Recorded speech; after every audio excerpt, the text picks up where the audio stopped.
बात करते हैं ज्योग्राफी की, तो उसमें सबसे इम्पोर्टेंट चीज़ है कि origin and structure of the universe. Origin और स्ट्रक्चर ऑफ द यूनिवर्स, इससे आप अर्थ को अच्छी तरह समझ पाएंगे। फिर अर्थ की एज क्या है वो भी हम बता पाएंगे आपको।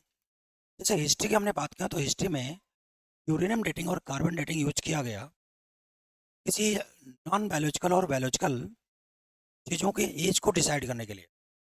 वैसे ही ज्योग्राफी में भी यूरेनियम डेटिंग और कार्बन डेटिंग को यूज किया जाता है, ठीक है, बायोटिक और एबायोटिक फैक्टर्स के एज को डिटरमाइन करने के लिए। अब इसमें थोड़ी बहुत गलतियां त्रुटियां हो सकती हैं, क्योंकि वैसे तो साइंस कभी झूठ नहीं बोलता, लेकिन फिर भी कुछ डिस्क्रिपेंसीज होने की संभावना रहती है। हम सबसे पहले बात करते हैं origin. Origin of the universe, universe कैसे आया? जो आज आप देखते हैं सब कुछ, ये अचानक से तो नहीं आया, कैसे आया ये? इसके लिए मैंने आपको बताया था कि ऑरिजिन के लिए दो तरह की थ्योरीज हैं, two different theories. Number one, traditional theories. Now it has been totally rejected, almost rejected, not used to study, but one thing is very clear, that you should be know about the outline of this theory. And second thing is modern theory. Modern theory. Traditional theory basically based on the two clear division, two major principles. Number one, uni star theory. uni star. बहुत सारे thinker हैं, 12-15 thinker हैं, अलग अलग वो विचार देते हैं, बहुत पुराने ज़माने के। सबसे पहले इस सिद्धांत को देने वाले लाप्लास थे, ठीक है। लाप्लास थे, जर्मन थे, उन्होंने इस थ्योरी को दिया, और उन्हीं के आधार पर हम इन चीज़ों को आज स्टडी करते हैं। इन्होंने कहा कि एक बहुत बड़ा स्टार था। क्या था? क्या हाइपोथेसिस है, समझना इसको, मैं केवल आउटलाइन बता रहा हूँ कि प्रूव करने के लिए हमारे पास ये होता है। ये बहुत बड़ा स्टार था, और स्टार इतना बड़ा था कि सूर्य से बहुत ज़्यादा बड़ा था, और ये क्या रोटेट कर रहा था, क्या कर रहा था? स्पिन कर रहा था। क्या कर रहा था?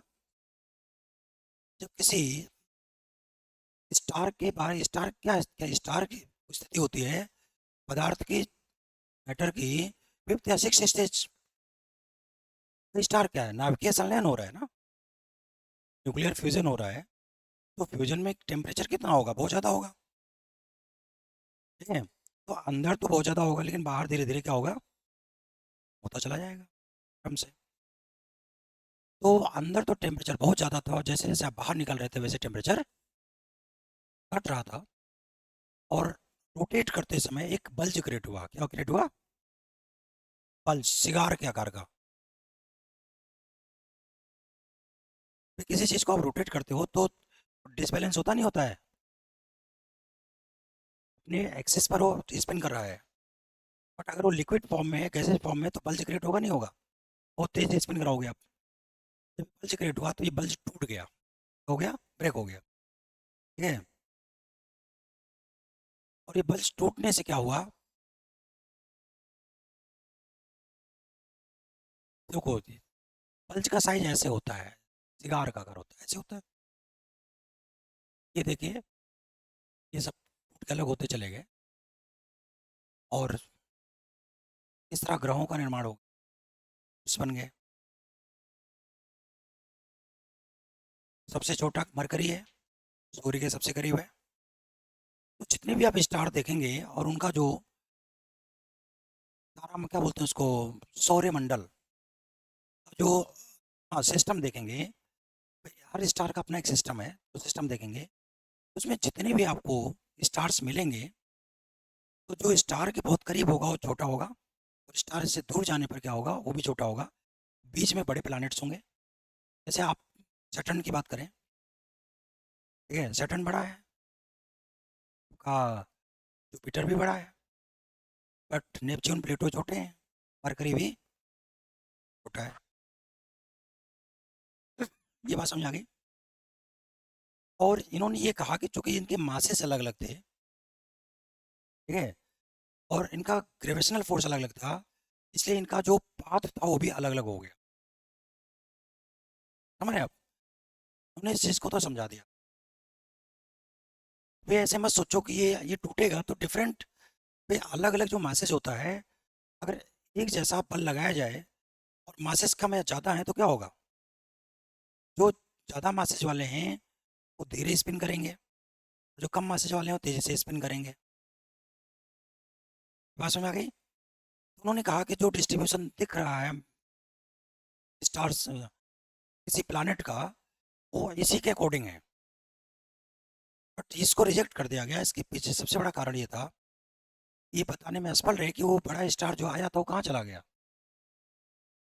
और फिर बहुत सारे ऐसे कॉन्सेप्ट यूनिवर्स में निकल के आए जब नासा, यूरोपियन स्पेस एजेंसी, इन सब ने स्टडी किया। बहुत सारे ऐसे कॉन्सेप्ट निकल के आए कि जो भाई प्लानट के अलावा भी तो बहुत सारे मैसेज हैं, सेलेस्टियल बॉडीज हैं, पिंड हैं, वो सब कहाँ से आए? तो क्या कॉन्सेप्ट है? It means that theory was rejected. फिर क्या कॉन्सेप्ट आया निकल?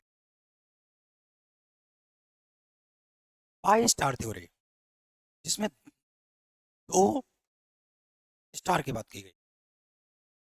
इसमें कहा गया कि एक बड़ा स्टार था और एक छोटा स्टार था। छोटा स्टार एक स्ट्रेट पाथ पे आ रहा था। इसका जो पाथ था वो क्या था? स्ट्रेट।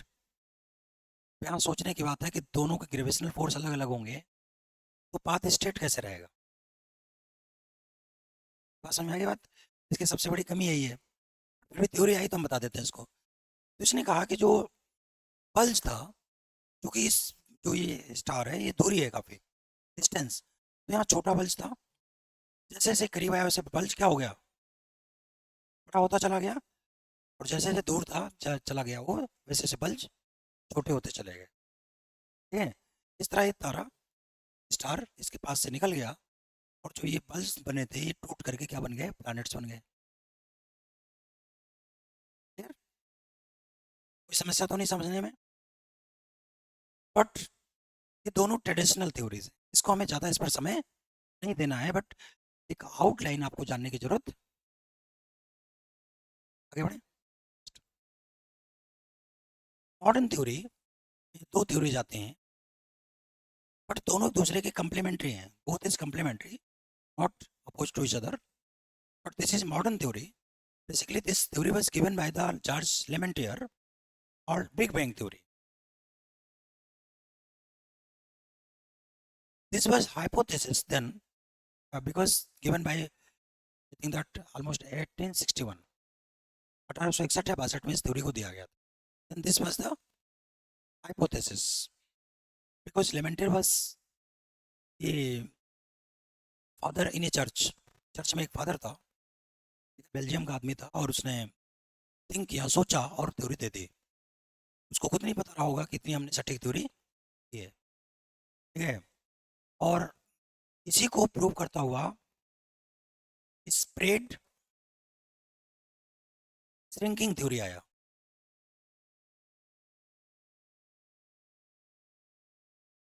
स्प्रेड श्रिंकिंग थ्योरी, ये दोनों आ गए. बिग बैंग थ्योरी ने कहा, पहले बिग बैंग थ्योरी समझते हैं, फिर इसको जो प्रूव किया गया उसकी हम बात करते हैं, क्योंकि बहुत थ्योरी है. बिग बैंग थ्योरी समझ लीजिए, अगर आपको पृथ्वी की उत्पत्ति समझना है तो बहुत क्लियर बताता है चीज़ों को.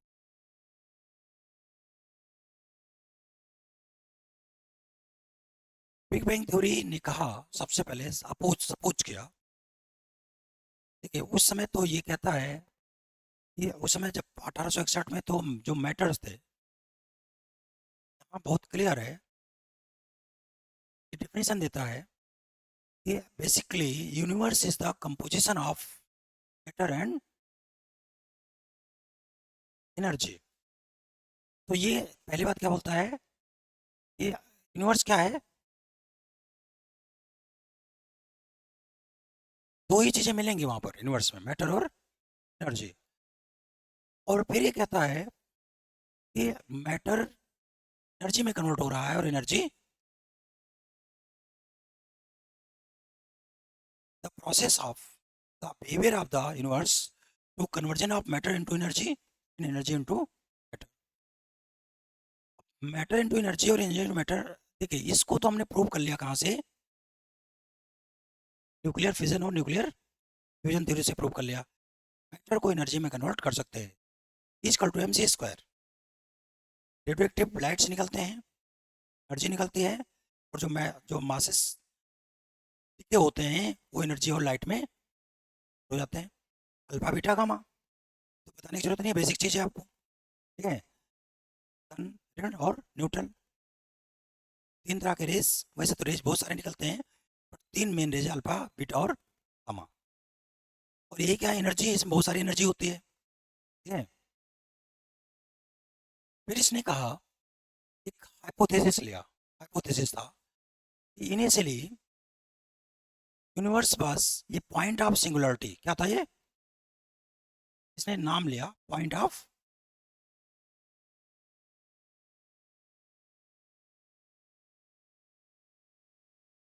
सिंगुलरिटी। बहुत छोटा सा बिंदु था, बट ये मैटर की कौन सी अवस्था थी,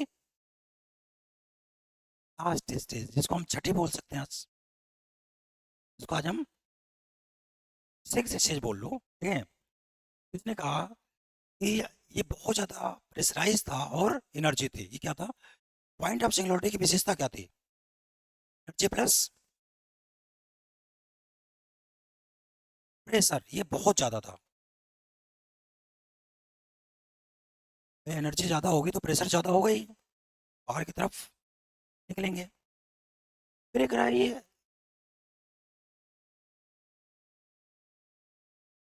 वो तो मेंडलीव से करते हैं एक्चुअली। ये देखिए, दो स्टेज इधर चले गए, ये है गैसेस, सॉलिड, लिक्विड, ठीक है। ये तीसरा स्टेज गैसेस हो गया, ठीक है। एनर्जी तो सब में होती है यार, मैटर में भी एनर्जी होती है, वो तो डिग्री होती है उसमें, दिस इज डिग्री ओनली।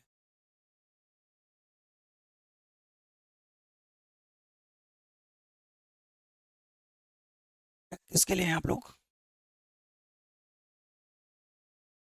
वो किस सिविल सर्विस के लिए हैं क्या, सी सीजीएल। तो ये थोड़ा सा क्लास काफ़ी हाई चल रही है, क्योंकि आईएएस की क्लास है, बट बेटर हो आप लोग, ठीक है। जीएस तो जीएस ही होता है, और क्लास क्या है, ज्योग्राफी की चल रही थी अभी, और जहाँ से मैं पढ़ा रहा हूँ वहाँ से हो सकता है आपको समझ में आना। तो आयुष जी, वो क्लास कल एक चल चुकी चुकी थी, ठीक है। डेमो क्लास का मतलब होता है कि भी हम उन चीज़ों को रिपीट करें।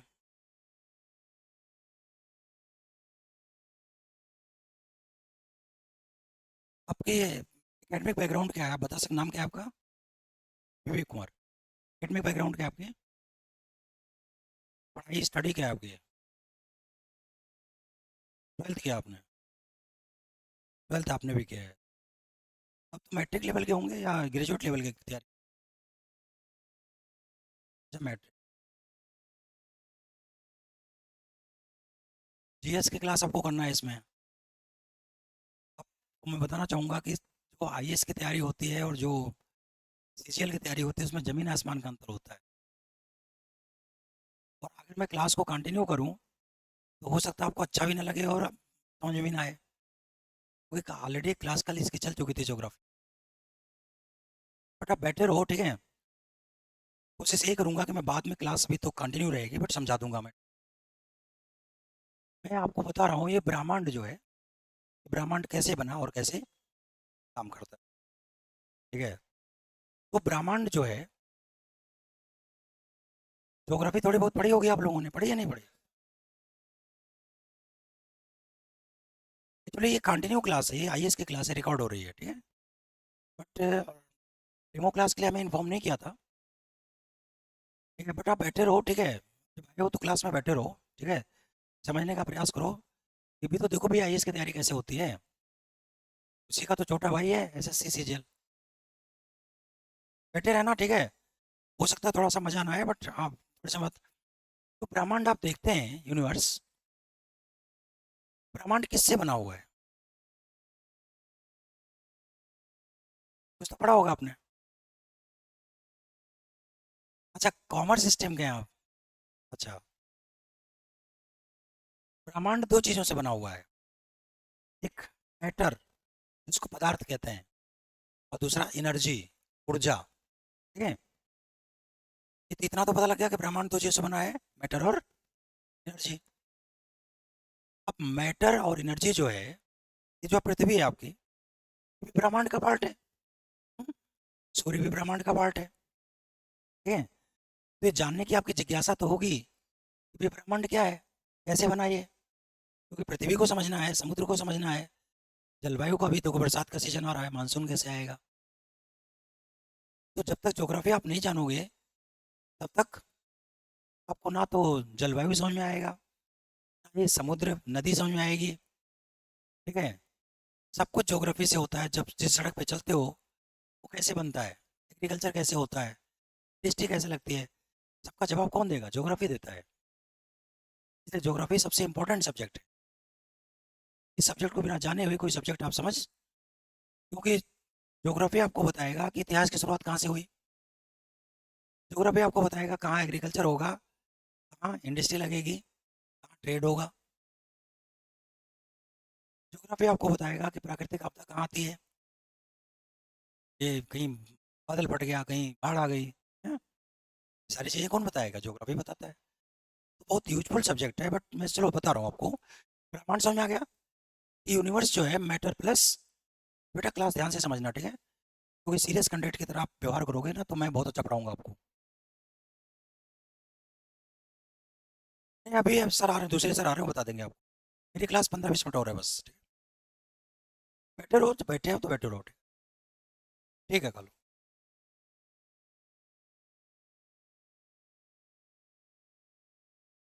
इसलिए क्या होता है कि आप वो 12th के बच्चे हैं, और मैं आपको IAS की क्लास दे रहा हूँ, ठीक है? और इसमें भी पता है, मेंस और इंटरव्यू वाले क्लास हैं ये। प्री तो आसानी से निकल जाता है। तो अभी पता लगे मैं कोई शब्द वो लोग यूज करूंगा तो उनको समझ नहीं आएगा। टीचर के साथ भी अनजस्टिस है और बच्चों के साथ भी अनजस्टिस है। चले आगे बढ़ते। तो ये हो गया आयन, ठीक है? और इसकी छठी अवस्था हो गई, ठीक है, जिसको हम प्लाज्मा कहते हैं। क्या बोलते हैं?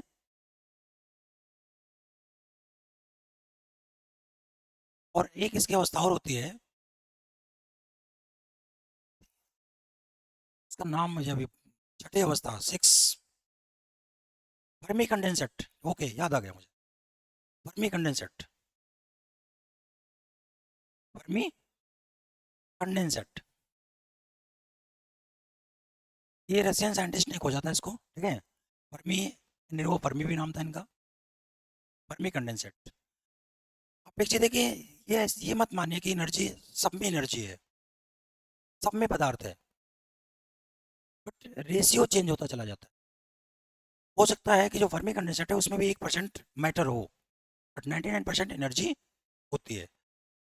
बहुत सारे ऐसे मैटर हैं। अब मैटर दो तरह के होते हैं, जैसे हमने बताया आपको, रेडियो एक्टिव और नॉन रेडियो एक्टिव।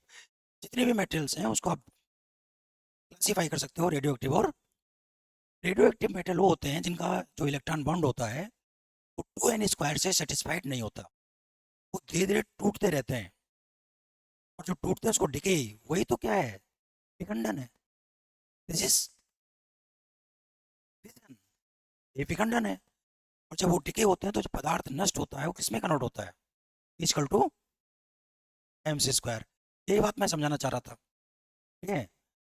तो इसने कहा कि पॉइंट ऑफ सिंगुलरिटी जो था, ये वास्तव में ये एनर्जी था। क्या था ये? एक्सेसिव एनर्जी था, और ये बहुत ज़्यादा, इसमें प्रेशर था। अब ऑब्वियस, अंदर अगर प्रेशर है और एनर्जी है तो क्या होगा? बाहर की तरफ एक बल काम करेगा, नहीं करेगा? सेंट्रीफ्यूगल बल काम करेगा। सेंट्रीपिटल, सेंट्रीफ्यूगल, दो तरह के बल होंगे। तो सेंट्रीफ्यूगल बल काम करेगा, बाहर की तरफ निकलने वाला बल। ये कह रहा है कि क्वांटम सेकंड, क्वांटम सेकंड, ये ज़्यादातर एटॉमिक जो वॉचेज होते हैं, परमाणु घड़ियाँ होती हैं, उसमें यूज किया जाता है। और ये सेकंड का लगभग ये लाखवां भाग होता है। क्वांटम सेकंड क्या होता है? क्वांटम सेकंड ये लाखवां भाग होता है। एक सेकंड का लाखवां भाग जो होता है वो क्वांटम सेकंड होता है। तो ये कह रहा है कि जो पॉइंट ऑफ सिंगुलरिटी थी, इसमें एक्सेसिव एनर्जी और प्रेशर था, और ये क्वांटम सेकंड में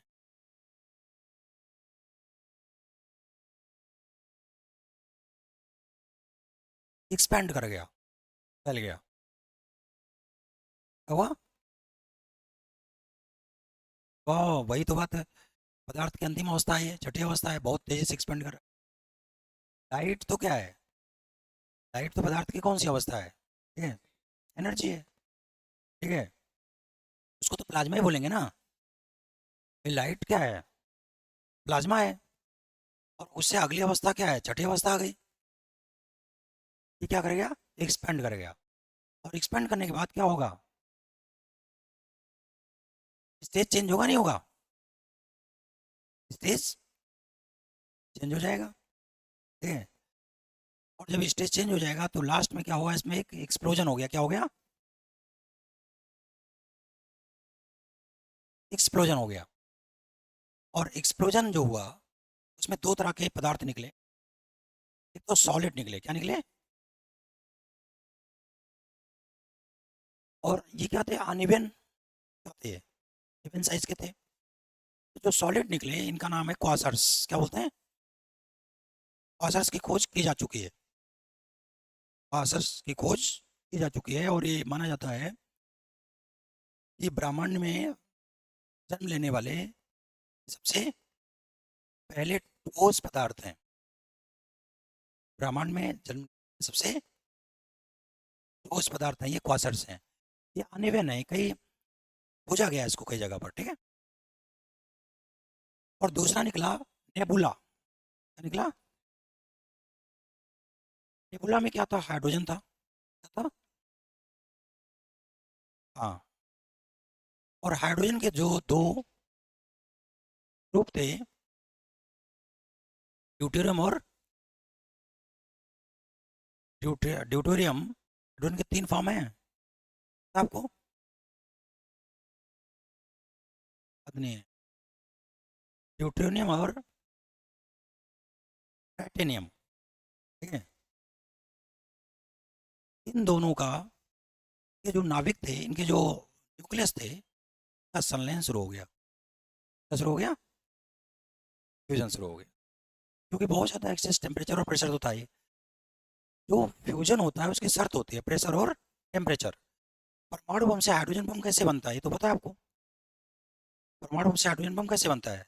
जो हल्के नाभिक होते हैं, हाइड्रोजन के नाभिक क्या होते हैं? फिजन और फ्यूजन में एक अंतर होता है। फिजन में भारी नाभिक चाहिए। क्या चाहिए? हैवी न्यूक्लियस चाहिए। और भारी नाभिक किसके होते हैं? यूरेनियम के होते हैं। इसलिए फिजन के लिए यूरेनियम को ज़्यादा उपयुक्त मानते हैं। ठीक है, लेकिन फ्यूजन के लिए किसको अच्छा माना जाता है? जिसके नाभिक हल्के होते हैं। तो धरती पर पाए जाने वाला सबसे भारी पदार्थ क्या है? यूरेनियम है। और सबसे हल्का पदार्थ कौन सा है? हाइड्रोजन है। तो हाइड्रोजन के जो दो आइसोटोप्स थे, ड्यूटेरियम और टाइटेनियम, इनका क्या हुआ?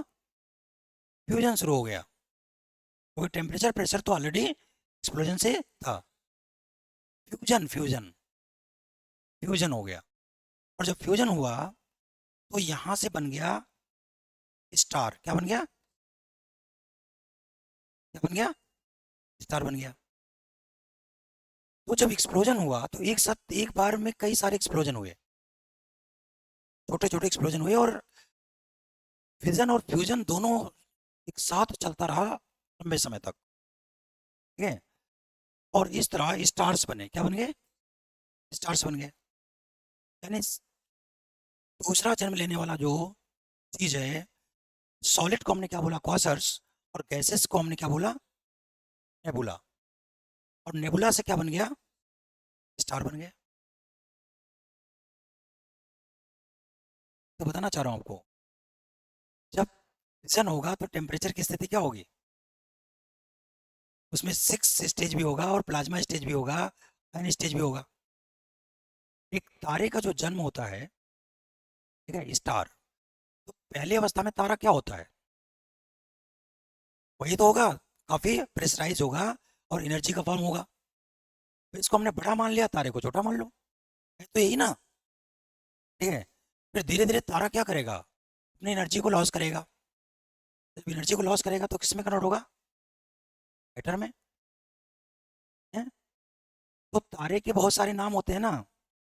जब तारा जो है, स्टार, स्वेलिंग कर जाता है, एनर्जी लॉस करके स्वेलिंग कर जाता है, तो तारे के जो पेरीफेरी होती है उसको लाल रंग का दिखता है। कैसा दिखता है? लाल रंग का दिखता है। मैं टाइप ऑफ स्टार्स बता रहा हूँ, एक तारे का जीवन चक्र क्या होता है उसकी बात मैं कर रहा हूँ। क्योंकि तारा कैसे बना, समझ में आ गई बात?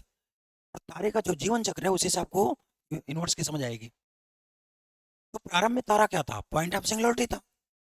इसको भी तो स्टार ही मान लो ना। तारा धीरे धीरे क्या हुआ? एक्सपेंड करता चला गया, तो स्टेज चेंज होता चला गया।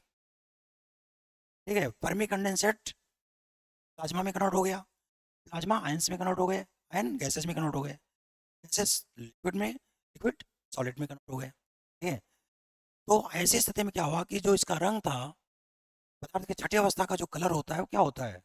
ऑलमोस्ट ब्लू सा होता है, नीले रंग का होता है। और अगर उसमें एनर्जी को कम करते चले जाएंगे तो लाल दिखेगा। क्या दिखेगा? रेड दिखेगा। ठीक है, तारे का रंग चेंज होता रहता है, आपने देखा ना। इसको रेड शिफ्टिंग कहते हैं। रेड शिफ्टिंग यही है। तारा प्रारंभ में बहुत ज़्यादा चमकता हुआ दिखता है, कुछ समय बाद वो लाल दिखने लगे, क्योंकि अपनी एनर्जी को, ये करोड़ों अरबों वर्ष की बात है, कोई हम 2 4 साल 10 साल की बात नहीं होती। तो रेड शिफ्टिंग है। एक तारे का जो जीवन चक्र है, लाइफ साइकिल है, वो यही है कि पदार्थ की छठी अवस्था, फिर पांचवी, चौथी, तीसरी, दूसरी और पहली। जब पहले आएगा तो तारा बहुत बड़ा हो जाएगा। इसको जायंट स्टार बोलते हैं, लाल दानों बोलते हैं, रेड जायंट्स क्या बोलते हैं? Red giants. ये सब नाम है बेटा, इसके जानना पड़ेगा क्योंकि क्वेश्चन पूछे जाते हैं। लाल दानों। अब क्या होगा कि एक समय के बाद अंदर क्या है? पांचवी अवस्था है, सॉरी, लिक्विड अवस्था है, उसके ऊपर क्या है? सॉलिड अवस्था है। तो क्या होगा? वो उतर जाएगा, तो उसकी आउटर पेरिफेरी है वो टूट के अलग हो जाएगा। जब टूट के अलग हो जाएगा तो तारे का क्या दिखेगा? प्लाज्मा स्टेज दिखेगा। क्या दिखेगा? नहीं सर, लिक्विड स्टेज दिखेगा क्योंकि अंदर प्लाज्मा है। जब लिक्विड स्टेज दिखेगा तो तारा सफेद दिखेगा। कैसा दिखेगा? वाइट। तो रेड जाइंट कुछ समय बाद इसमें कन्वर्ट हो जाता है व्हाइट डॉर्फ, सफेद बौना कहते हैं इसको। क्या बोलते हैं? व्हाइट,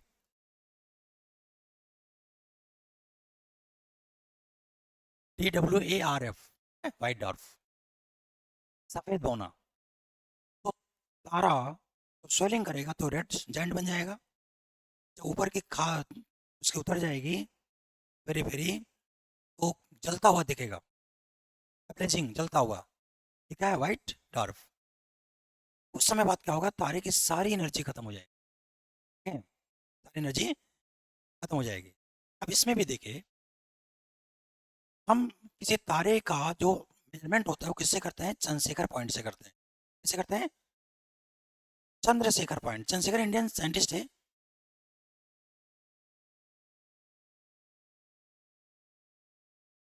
चंद्रशेखर इंडियन साइंटिस्ट है। इन्होंने किसी, अरे अभी समझते रहो, अभी पूरा स्ट्रक्चर समझ नहीं आया। इसी चीज बता रहा हूँ मैं आपको अभी। 1.2 ये मेजरमेंट होता है। ठीक है, 1.2 मेजरमेंट होता है, डेंसिटी की बात कर रहा है। ये मेजरमेंट होता है, ठीक है, साइज और डेंसिटी। ठीक है, ये होता है सूर्य का। यानी सूर्य को हम स्टैंडर्ड मानते हैं। सन क्या है? स्टार है। उसको हम एक स्टैंडर्ड मानते हैं, एक मानक मानते हैं, क्योंकि उसकी स्टडी हम लोग कर पाते हैं। वहीं तक हम लोगों की पहुंच अभी तक। अगर ये 8 to 9 टाइम बिगर देन सन है कोई तारा, और अपने एक्सिस पर बहुत तेजी से स्पिन कर रहा है, बहुत तेजी से स्पिन कर रहा है। साइज कितना है?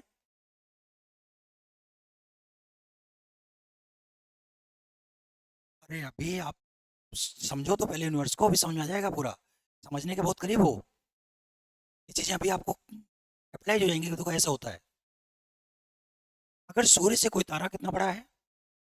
8 to 9 टाइम है, और वो अपने एक्सिस पर बहुत तेजी से स्पिन कर रहा है, तो ये है न्यूट्रिनो स्टार। क्या बोलते हैं? Neutrino star. कोई समस्या तो नहीं जानने में? ये सूर्य से 8 से 9 गुना बड़े तारे भी हैं। वो कहाँ है अभी बता रहा हूँ मैं आपको, ठीक है? और अगर ये 10 गुने से ज़्यादा है, 10 टाइम, मोर देन 10 टाइम, तो इसको बोलते हैं पल्सर। बोलते हैं यहाँ से मेजरमेंट हो रहा है, ये स्टैंडर्ड है, इससे 8 to 9 टाइम। चंद्रशेखर पॉइंट से 8 to 9 पॉइंट क्या है? न्यूट्रिनो स्टार तेजी स्पिन कर रहा है, और अगर जो 10 टाइम है वो पल्सर है। अगर सूर्य से मोर देन 18 टाइम, कितना? 18 गुना ज़्यादा बड़ा तारा है, और अब वो अपनी सारी एनर्जी लॉस कर चुका है। क्या कर चुका है? लॉस कर चुका है। लॉस करेगा तो क्या करेगा? ये जो चमक रहा था वो काले में कार्बन जल गया तो काला बन जाएगा, नहीं बन जाएगा? तो अंतिम स्टेज में तारा क्या बन जाएगा? एक मैटर में कन्वर्ट हो जाएगा।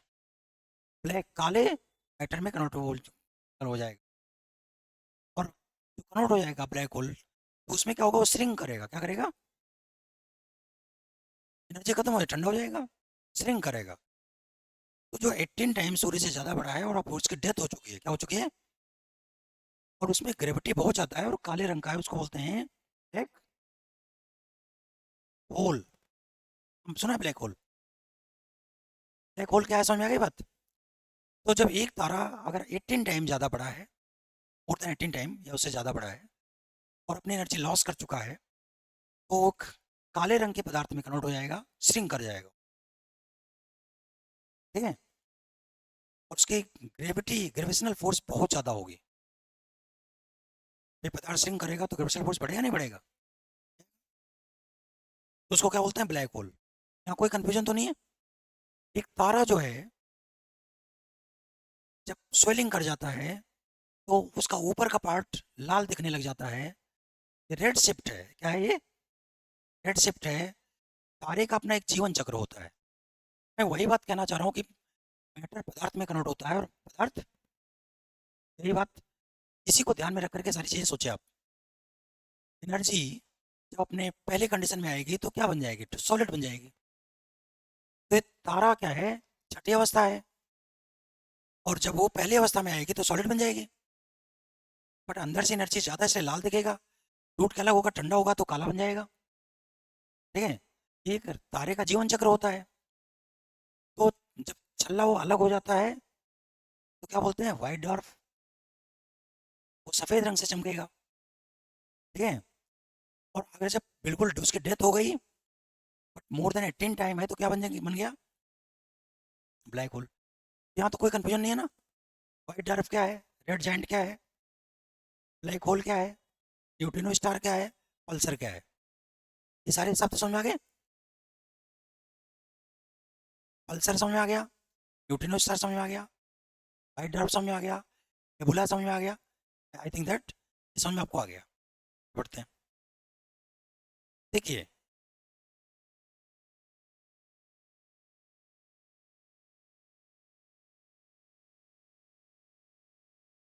अब हम बात करते हैं, जो पॉइंट ऑफ सिंगुलरिटी थी, ये बहुत तेजी से एक्सपेंड किया। मैंने कहा क्वांटम टाइम में एक्सपेंड कर गया, और इसमें क्या हो गया? विस्फोट हो गया। क्या हो गया? तो कौन सा बल काम करेगा? फोर्स कौन सा काम करेगा? सेंट्रीफ्यूगल, दूर जाने का। तो सबसे पहली बात है, बिग बैंग थ्योरी ने कहा कि universe is continue is expanding. इसने सबूत क्या दिया? कि ब्रह्मांड लगातार फैल रहा है, लग रहा है एक्सपेंड कर रहा है। कोई समस्या तो नहीं? और एक विस्फोट के साथ कई सारे मल्टीपल एक्सप्लोजन हुए हैं, मल्टीपल एक्सप्लोजन हुआ है।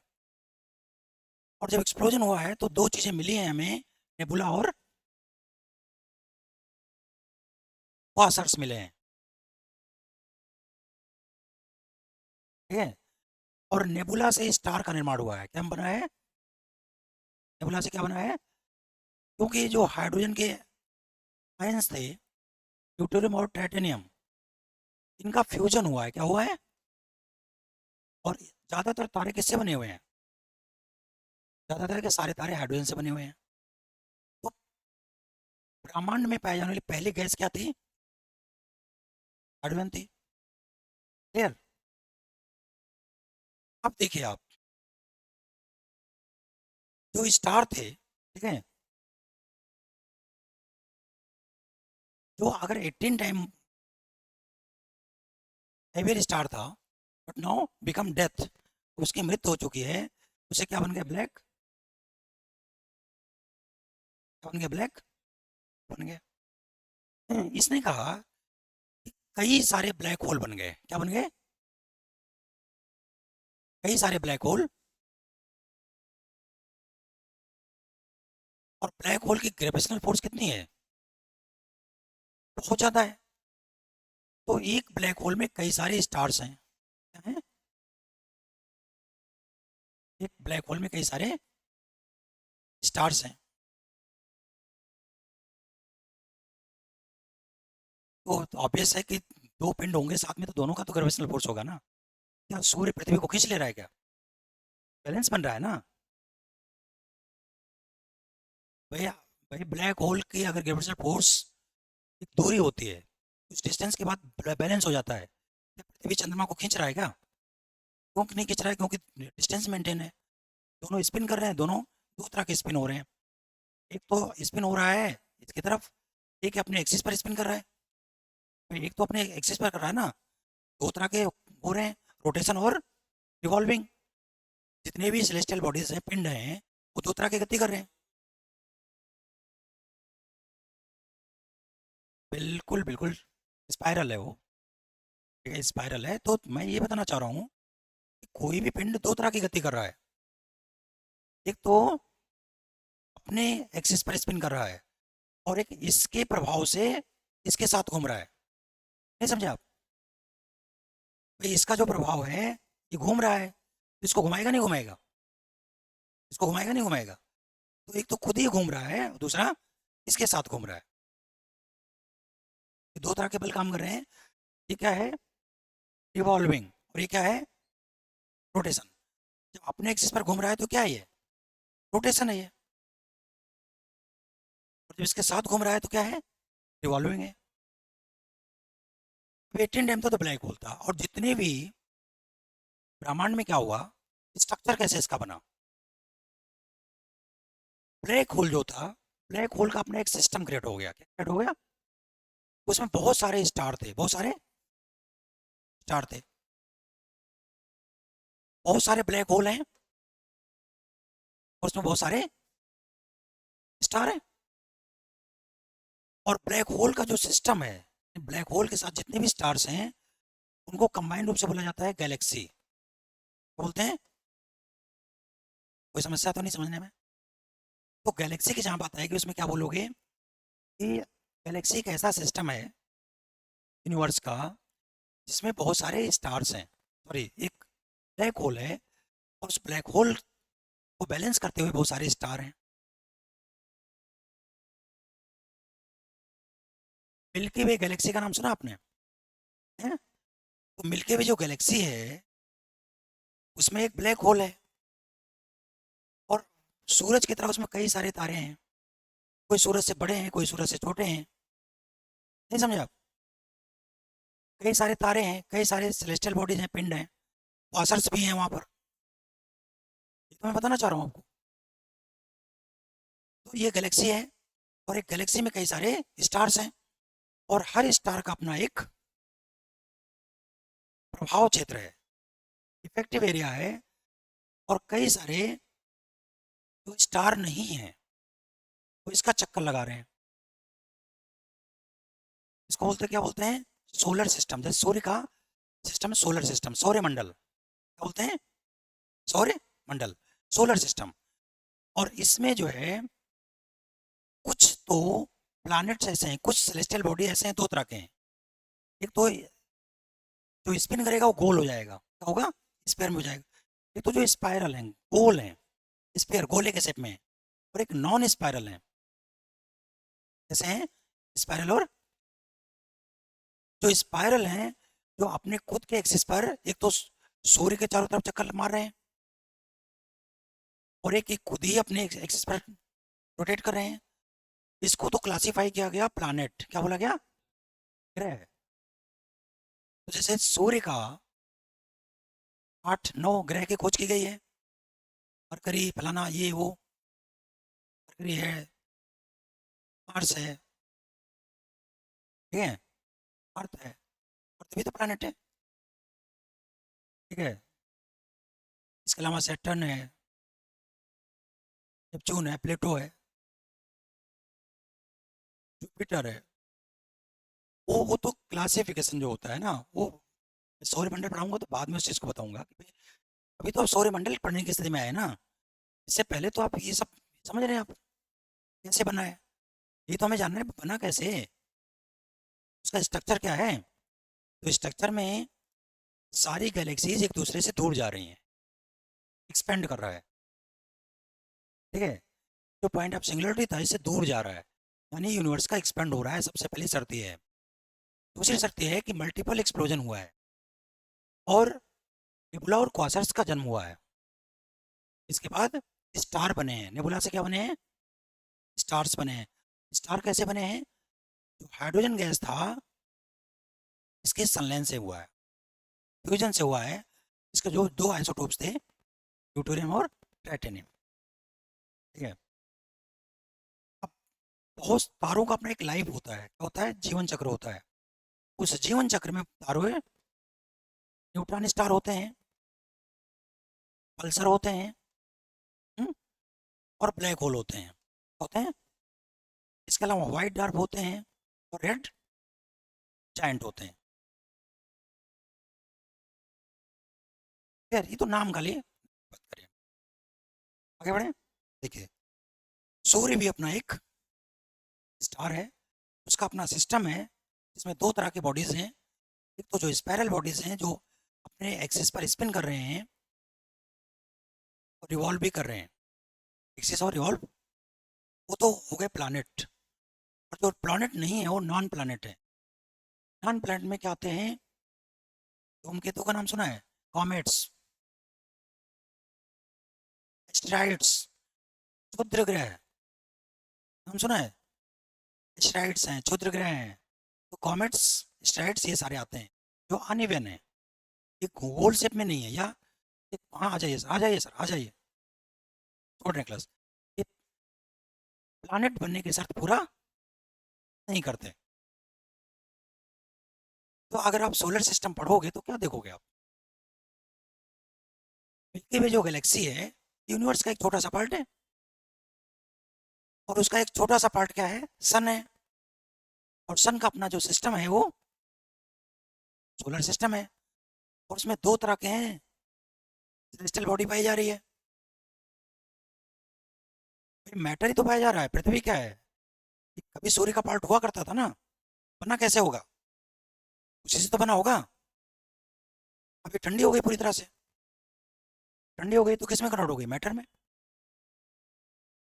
पृथ्वी के अंदर आप जाते हो तो अभी भी पृथ्वी गर्म है ना, हर 32 मीटर पर 1 डिग्री सेंटीग्रेड टेम्परेचर बढ़ जाता है, ठीक है। तो दो एक चीज़ें क्लियर है कि earth is the part of solar system, और अब ये लगभग ठंडी हो चुकी है, क्या है? और न्यूक्लियर फिजन या फ्यूजन के लिए क्या जरूरत होती है? न्यूक्लियर फिजन या फ्यूजन के लिए जरूरत है क्रिटिकल मास की, इसकी नाम सुना है क्रिटिकल मास? क्रिटिकल मास एक ऐसा मास होता है, एक ऐसा द्रव्यमान होता है जिसकी जरूरत होती है न्यूक्लियर फ्यूजन के लिए। उससे कम पर फ्यूजन फ्यूजन नहीं होगा। क्लियर? तो अब आपने देखा कि यूनिवर्स का स्ट्रक्चर कैसा है। यूनिवर्स गैलेक्सीज में बटा हुआ है। गैलेक्सीज में बहुत सारे स्टार्स हैं और स्टार्स का अपना सिस्टम है। उस सिस्टम में दो तरह के बॉडीज हैं, जो स्पाइरल शेप में हैं वो तो प्लैनेट हैं। हाँ, और हम लोगों का नॉलेज अभी केवल सूर्य तक ही सीमित है। बाकी गैलेक्सीज के बारे में हमें जानकारी है ही नहीं है। और लिमिटेड ने कहा यूनिवर्स इज कंटिन्यूअस एक्सपेंडिंग, ये लगातार फैल रहा है, यानी गैलेक्सीज दूर जा रहे हैं। गैलेक्सीज क्या हो रहे हैं? एक दूसरे से दूर जा रहे हैं। और तारे का अपना जीवन चक्र है, ठीक है, एक लाइफ साइकिल है। और जो एक मानक तारा जिसके हम सूर्य की बात करें 1.2 चंद्रशेखर पॉइंट है वो, उससे बड़े या छोटे की बात करते हैं हम, ठीक है। तो ब्लैक होल वगैरह समझ में आ गया। ब्लैक होल क्या है, पल्सर क्या है, न्यूट्रिनो क्या है, वाइट डवार्फ क्या है, रेड जायंट क्या है। क्लियर? तारे कैसे बने? ब्रह्मांड के उत्पत्ति के समय में जो सबसे पहला पदार्थ बना वो क्या था? क्वासर्स था। और जो गैसेस की उत्पत्ति हुई उसका नाम क्या था? नेबुला। नेबुला में सनलाइन की क्यों, नेबुला क्या था? ऑलमोस्ट हाइड्रोजन था। और हाइड्रोजन के दो आयंस थे, ड्यूरियम और टाइटेनियम। दोनों हल्के नाभिक के हैं। और हल्के नाभिक चूंकि उतना टेम्परेचर और प्रेशर वहाँ माउंट था, ये फ्यूजन हो गया और फ्यूजन से क्या बन गए? स्टार बन गए। ठीक है, स्टार बन गए। अब ब्रह्मांड का स्ट्रक्चर समझ में आ गया आपको, ऑरिजिन भी समझ में आ गया। अब चार्ज एलिमेंटियर, ठीक है, मैंने कहा this was the hypothesis given by Lemaitre in 1861। 1861 में स्पेस वगैरह के बारे में इतनी जानकारी ना नासा था और ना ही रूस का, ठीक है, स्पुतनिक प्रोग्राम था, इसरो भी नहीं था भारत का।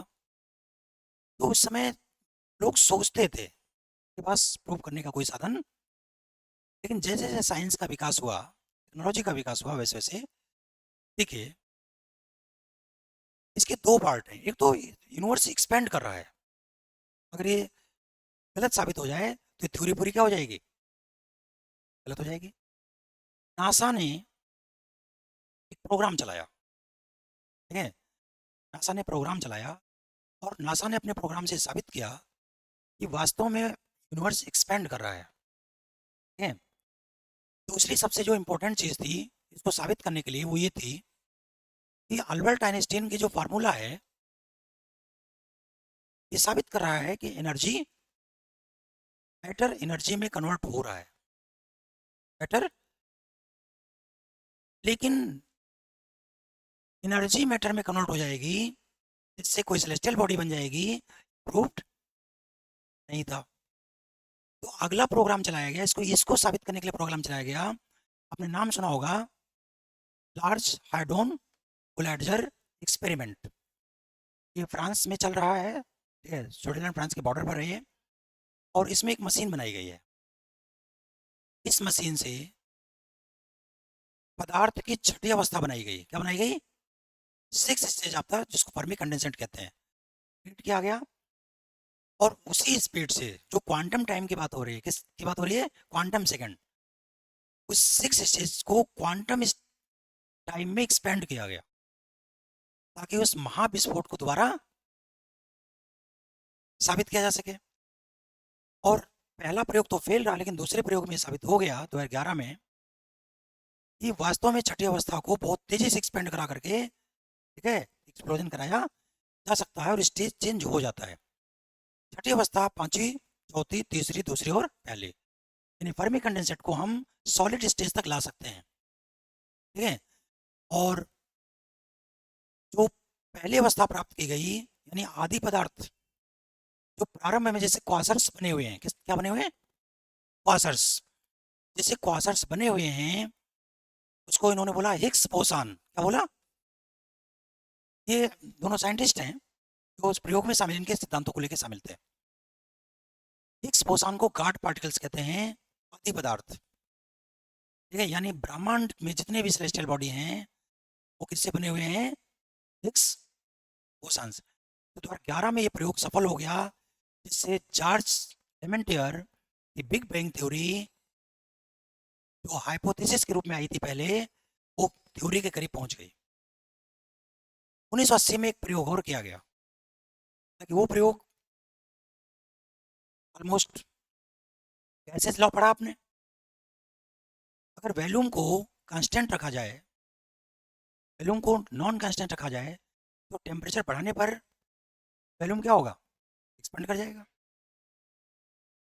कांस्टेंट रखेंगे तो प्रेशर बढ़ जाएगा। ठीक है, तो गैसेस लॉ की स्टडी करते हुए 1980 में एक अमेरिका में प्रयोग किया गया, वहाँ का जो न्यूक्लियर प्रोग्राम है उसमें प्रयोग किया गया कि अगर आप गॉड पार्टिकल्स को एक्सपेंड करेंगे, सॉरी, अगर आप छठी अवस्था को एक्सपेंड करेंगे तो गॉड पार्टिकल्स बनेगा, इसको श्रिंक करेंगे तो ब्लैक होल बनेगा। नहीं समझे? वही बात कही जा रही है ना, ऑरिजिन ऑफ स्टार, एक तारे की स्टडी कैसे करेगी? आपने छठी अवस्था को एक्सपेंड किया तो विस्फोट हो गया, ये साबित करना था ना, स्वेलिंग करेगा, फूलेगा नहीं फूलेगा। तो उन्होंने साबित किया 1980 में, इस थ्योरी का नाम बताया था मैंने आपको, स्प्रेड सिंकिंग थ्योरी। 1980 में वो भी किसको प्रूव कर रहा है? बिग बैंग थ्योरी को प्रूव कर रहा है। किसको प्रूव कर रहा है? बिग बैंग थ्योरी को प्रूव कर रहा है। भाई अगर आप छठी अवस्था को जो एनर्जी फॉर्म में है उसको एक्सपेंड करेंगे तो स्वेलिंग होगी, और श्रिंक करेंगे तो, क्योंकि इसी पर तो आपका एक्सप्लोजन और ब्लैक होल का कॉन्सेप्ट टिका हुआ है। ब्लैक होल का कॉन्सेप्ट क्या है? कि अगर कोई star more than greater than 18 time to sun, 18 गुना ज़्यादा बड़ा है, और अब वो अपनी एनर्जी को खत्म कर चुका है, तो एनर्जी लूज किया जब उसने, पहले स्वेलिंग हुई उसकी, स्वेलिंग हुई तो जाइंट स्टार बन गया, बहुत बड़ा तारा बन गया, लाल दानव बन गया। और इसके बाद क्या हुआ? धीरे धीरे श्रिंक कर गया, एनर्जी खत्म, श्रिंक कर गया, श्रिंक कर गया तो काले रंग में आ गया। बट ग्रेविटी क्या हो गई? बढ़ गई। तो ब्लैक होल का कॉन्सेप्ट यही तो है कि भाई हर गैलेक्सी के मिड में एक ब्लैक होल है। ठीक है, तो आज ज्योग्राफी में बिग बैंग थ्योरी को एक रिकग्नाइज थ्योरी के रूप में माना जाता है। उसके पीछे अल्बर्ट आइंस्टीन का थ्योरी है, मतलब जो इक्वल टू MC स्क्वायर का सिद्धांत है। इसके अलावा चार्ल्स हैड्रॉन कोलाइडर जो एक्सपेरिमेंट किया गया, ये है। और प्लस स्प्रेड सिंकिंग का कॉन्सेप्ट जो अमेरिका, नासा और वहाँ के atomic department of nuclear atomic energy ने मिला करके किया, वो है। क्लियर? तो मैंने आपको बताया कि हाइपोथेसिस क्या होता है? एक लॉजिकल चीज होती है जो प्रूव हम नहीं कर सकते, इमेजिनरी होती है बट लॉजिकल होती है। जब उसको हम प्रूव करने ले जाते हैं तो किस में कन्वर्ट हो जाती है? थ्योरी में। और एक थ्योरी बनाने के लिए कई सारे मॉडल्स की जरूरत होती है। किसकी जरूरत होती है? मॉडल्स। जैसे बिग बैंग थ्योरी को साबित करने के लिए हमने एक मॉडल किसका लिया? आइंस्टीन का लिया। एक किसका मॉडल लिया? चार्ल्स हैड्रॉन लिया। और एक हमने किसका लिया? स्प्रेड सिंकिंग थ्योरी लिया। तीनों को मिला करके, तीन मॉडल को मिला के एक थ्योरी बना दी, और आज सबसे मान्य थ्योरी यही है। बेटा आप कोई बुक उठाओ पढ़ो, तो आपको ब्रह्मांड अच्छी तरह समझ में, ज्योग्राफी आपने पढ़ा होगा, क्या समझ में आता था? ईमानदारी से बताओ, समझ में आया था क्या? अब क्लियर हो गया सारा? हैं? क्योंकि मैं आपको बताऊं बेटा, लोगों ने ज्योग्राफी का इतिहास लिख दिया है। ज्योग्राफी को ज्योग्राफी की तरह पढ़ा जाता है, इतिहास नहीं है वो। उन चीज़ों पर ज़्यादा फोकस करते हैं जो पढ़ना ही नहीं है। मैं किसी की क्रिटिसाइज नहीं कर रहा, हिस्ट्री का नोट्स कुछ बच्चे लेके गए थे, तो मैंने ज्योग्राफी का था, हमने देखा है जरा, आंसर का भी नोट्स था, बच्चे पढ़ते रहते हैं। क्योंकि देखो बेटा, मैं तो लेक्चर देता हूँ, मैं नोट्स वोट तैयार करने का टाइम नहीं मिलता। एक बुक हमने लिखी है ज्योग्राफी की, बहुत अच्छी किताब है, बट मैं कभी रिकमेंड नहीं करता क्योंकि वो ऑलरेडी बहुत बिकती है वो। क्योंकि एक ही किताब पढ़ने के बाद सारे काम खत्म हो जाते हैं आपके, अलग से पढ़ने की जरूरत नहीं है। तो क्या हुआ कि मैं देखने लगा, तो जो आपका ट्रेडिशनल थ्योरी है, यूनी स्टार और पाई स्टार, वो 150 पेज में था। और बिग बैंग थ्योरी जो था, वो मात्र 3 लाइन में था।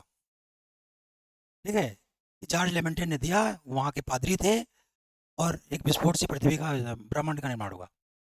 उसमें कंफ्यूजन इतना जबरदस्त था कि पृथ्वी की उत्पत्ति का सिद्धांत अलग दे रहे हैं, कंफ्यूज करा रहे हैं वो।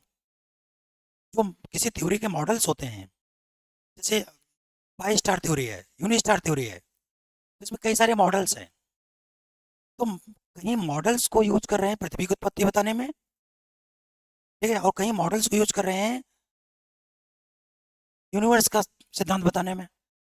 अब हमने कहा बेटा, ये सब बुक्स को उठा रख दो, तो इसको पढ़ोगे तो इतना कंफ्यूज हो जाओगे कि आपको कुछ ही समझ नहीं आएगा।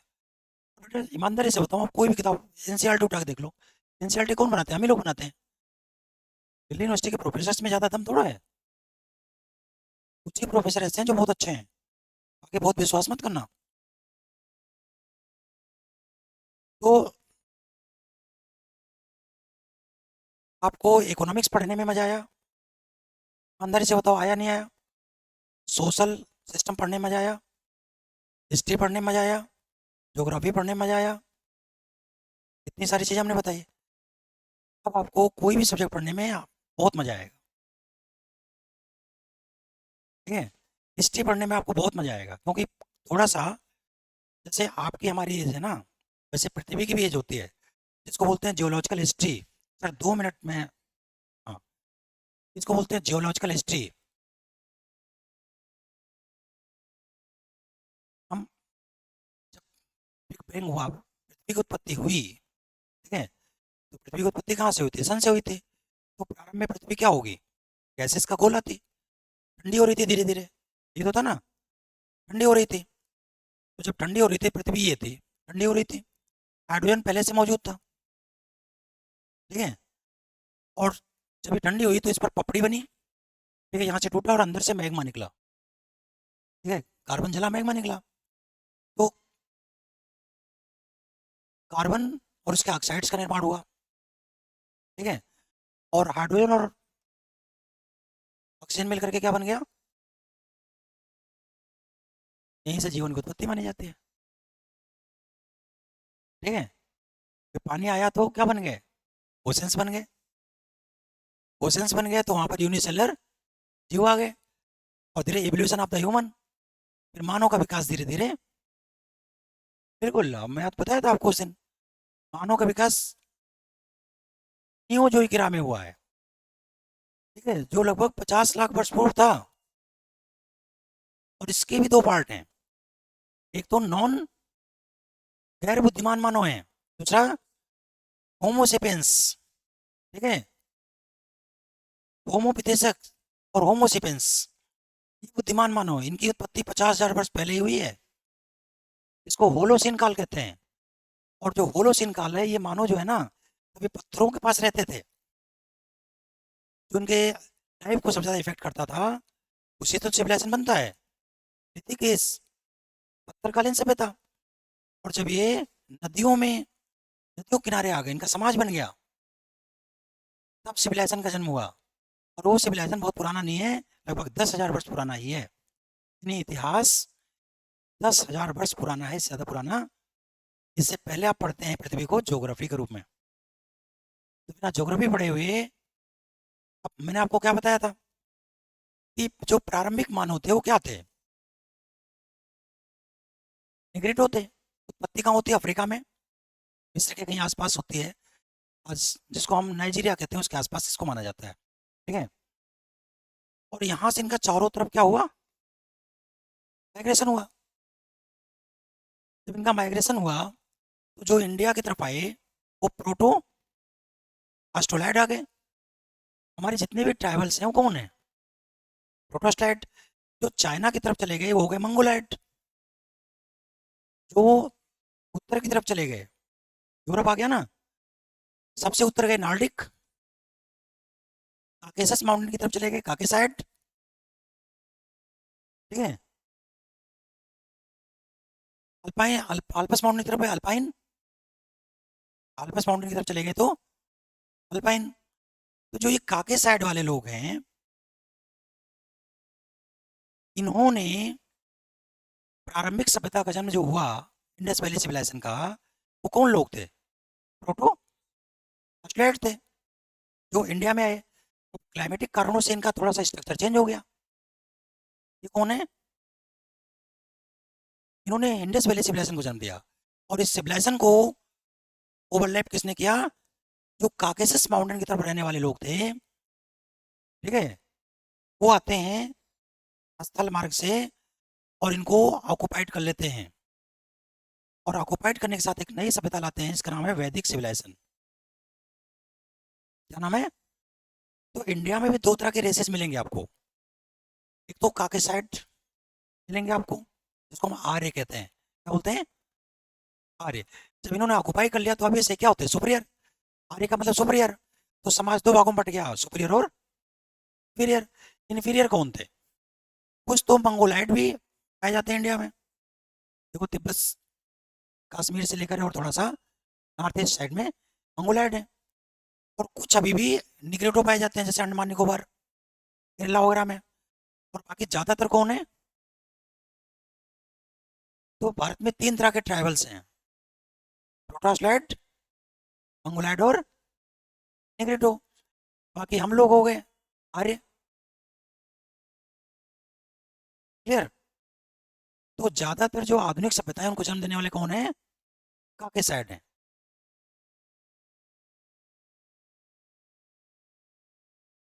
जब आप इतिहास पढ़ते, इतिहास को इतिहास की तरह नहीं पढ़ा जाता बेटा कि वो 10 तीर मारते थे, 9 तीर लग जाता था, ऐसा नहीं होता है। इतिहास को साइंस की तरह पढ़ा जाता है। और जितने भी सब्जेक्ट हमने आपको पढ़ाने का प्रयास किया, सब साइंस की तरह पढ़ रहे हैं आप। क्योंकि अप्रोच हमेशा आपको साइंटिफिक रखना पड़ेगा के लिए। यूपीएससी आर्ट को भी साइंस की तरह पढ़ने का बात करती है। आर्ट और साइंस में एक अंतर है। नॉलेज दो ही तरह के होते हैं, बताया मैंने आपको। जब आप इमेजिनरी सोचते हैं, क्रिएटिव, तो ये क्या है? आर्ट। जब आप रेशनल सोचते हैं तो ये क्या है? साइंस। तो हमेशा आपको क्या होना चाहिए? क्रिएटिव। बट सोचने का तरीका क्या होना चाहिए? रेशनल। यानी पढ़ने का तरीका साइंटिफिक ही होना चाहिए। क्योंकि प्रशासन क्या है? एक सोशल साइंस है। क्या है? सोशल साइंस है। प्रशासन एक क्रिएटिविटी है, लेकिन करने का तरीका क्या होगा? साइंटिफिक होगा। अब समझ आ रही बात? तो जो अप्रोच आपके पढ़ने का, सोचने का, हर चीज का, आप कहीं सुनी बातों पर विश्वास ना करें। ठीक है? एक प्रशासनिक अधिकारी जो होता है वो अपनी सोच रखता है, वो किसी कहीं सुनी बातों पर विश्वास नहीं करता है। अच्छा, अगर आज आपको कोई ये कहे कि पृथ्वी शेषनाग के फन पर टिकी हुई है, तो मानोगे क्या आप? इतनी सारी थ्योरीज पढ़ाने के बाद इस बात को मानोगे क्या आप? धरती माता है, मानोगे क्या आप? एक सेलेस्टियल बॉडी है। हम किसी की आस्था पर खिलवाड़ नहीं कर रहे हैं। लेकिन जो साइंटिफिक चीज है, अब जैसे मैं बताऊं, राम सेतु सुनते ना? भगवान राम ने जा करके वहां से पुल बांध दिया, फिर चले गए सारे, पत्थर तैरने लग गए। सुनते हैं आप? वो रामायण दिखाते थे और रामानंद सागर। देखिए ध्यान दीजिए, जब आप ज्योग्राफी पढ़ते हो तो ज्योग्राफी की स्टडी कहती है, देखिए जैसे ऑस्ट्रेलिया है, श्रीलंका है, इंडिया है, ये सारे ही एक कॉन्टिनेंट के पार्ट थे। मैं आपको पढ़ाऊंगा जब, इसमें प्लेट टेक्टोनिक्स थ्योरी जब मैं पढ़ाऊंगा ज्योग्राफी में, तो आपको सारा समझ में आ जाएगा। ये एक पार्ट थे ये, और धीरे धीरे इनकी डिफ्टिंग हो रही है। ठीक है? वो क्यों हो रही है बता दूंगा मैं। फोर्स कौन सा काम कर रहा है? ड्रिफ्टिंग हो रही है। तो ड्रिफ्टिंग होने से क्या हो रहा है? कहीं तो ट्रेंच बन रहा है, और कहीं पर शैलो रॉक्स हैं बट पानी में डूबे हुए हों। ठीक है? अगर कोई स्ट्रक्चर ह्यूमन बनाएगा तो ऑब्वियस है वो सेडिमेंट्री रॉक्स होगा, लेकिन वहां पर मेटामॉर्फिक और इग्नियस रॉक्स पाए जा रहे हैं।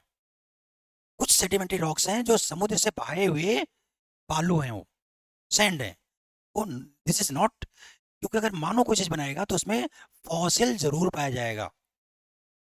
फ्लोरा और फौना पाया जाएगा, नहीं पाया जाएगा? पाया जाएगा ना। तो जो दावा किया जा रहा है वो ऐसा कुछ नहीं है, this is natural structure then cultural structure. इसको किसी ने बनाया नहीं है, केवल प्राकृतिक संरचना है। हम लोग यही पढ़ते पढ़ाते हैं। और सुप्रीम कोर्ट में चले जाओ, भैया हमारा तो पुल था उसको बनाओ फिर से, भगवान राम का पुल था। तो मूर्ख बनाने वाली बात है, बाकी सच्चाई नहीं है। और एक चीज मैं बता दूं, थोड़ा वोट भी लग सकता है, जो हिंदू हैं।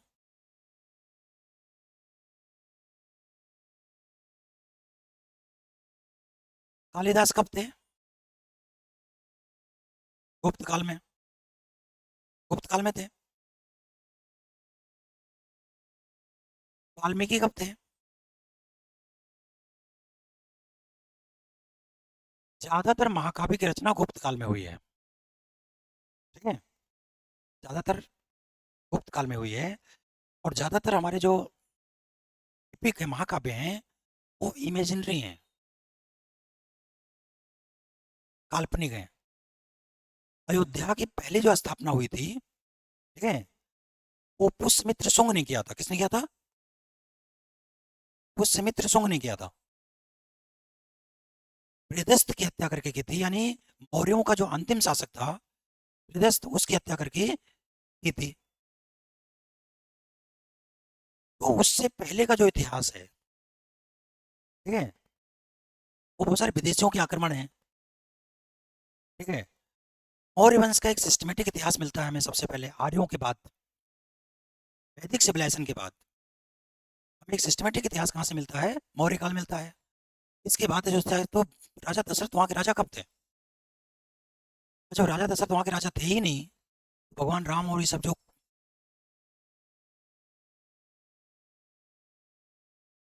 अब हमारी आस्था में मानते हैं उस चीज़ को। कुछ चीज़ें कभी कभी क्या होता है, बिना तर्क के मानना पड़ता है, इसी को तो आस्था कहते हैं, ठीक है। बट हमेशा आपको साइंटिफिक होना चाहिए, तभी आप अपनी संस्कृति को आगे बढ़ा सकते हो। पुष्यमित्र शुंग के बाद जैसे मौर्य काल का पतन होता है, जैसे भारत 16 महाजनपदों में बढ़ जाता है। इसमें बढ़ जाता है, बढ़ जाता है। और जो 16 महाजनपद होते हैं उसमें से एक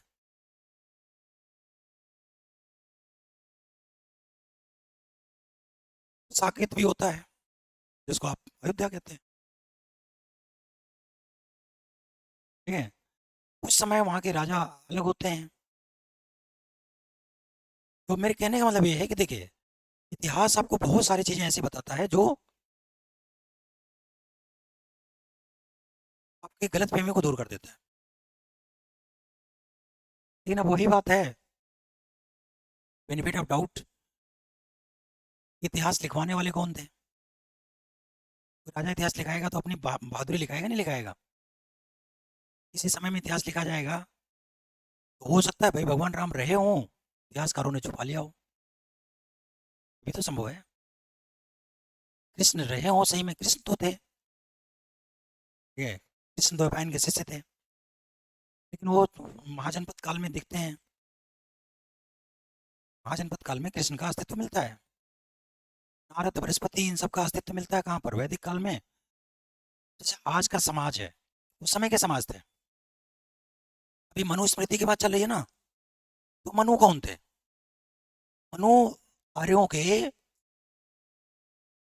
आर्यों के कोडिंग, ये कोडिंग करते थे, मतलब ये विधि का निर्माण करते थे। बृहस्पति, मनु, नारद, ये सब कौन थे? ब्रह्मा, ये सब आर्यों के लिए नियम कानून बनाते थे।